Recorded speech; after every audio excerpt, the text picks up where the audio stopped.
Apakah ini yang dinamakan dengan krisis Indonesia? Betul sekali. Indonesia sekarang sangat-sangat minim menegakkan Pancasila, sila kedua, bahkan sila kelima. Itu sudah sangat tidak asing dan semakin hari pembahasan tentang Pancasila tersebut semakin melebar kemana-mana. Pancasila sendiri padahal tonggak di Indonesia. Tapi mengapa banyak para pemerintah yang masih tidak mengamalkan ajaran sila kedua dan kelima di Pancasila?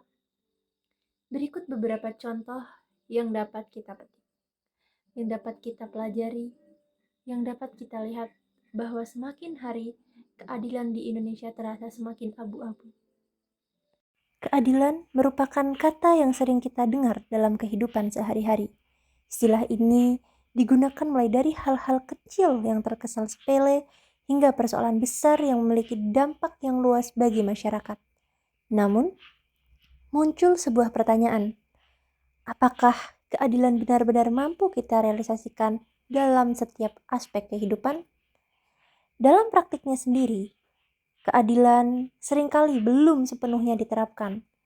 Bahkan, dalam lingkup yang paling dekat, seperti bersikap adil antar sesama saudara, hal tersebut masih kerap terabaikan.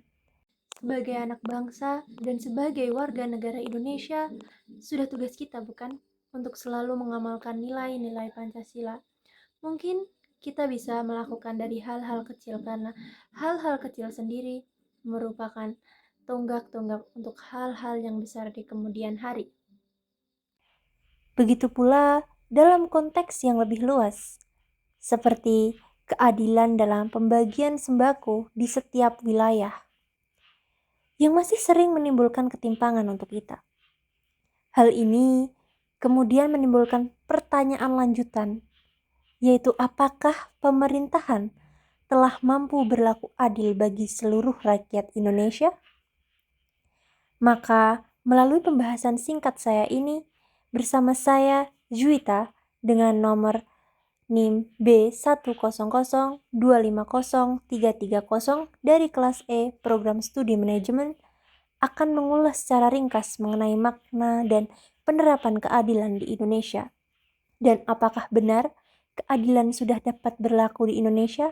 Mari kita saksikan.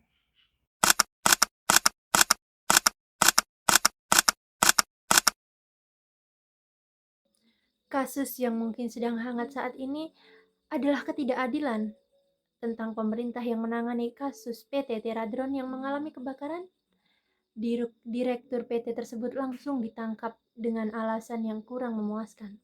Sedangkan untuk kasus pondok pesantren yang roboh akibat kelalaian kiai, hal tersebut malah dibantu untuk membangun pesantren ulang. Apakah ini dinamakan keadilan?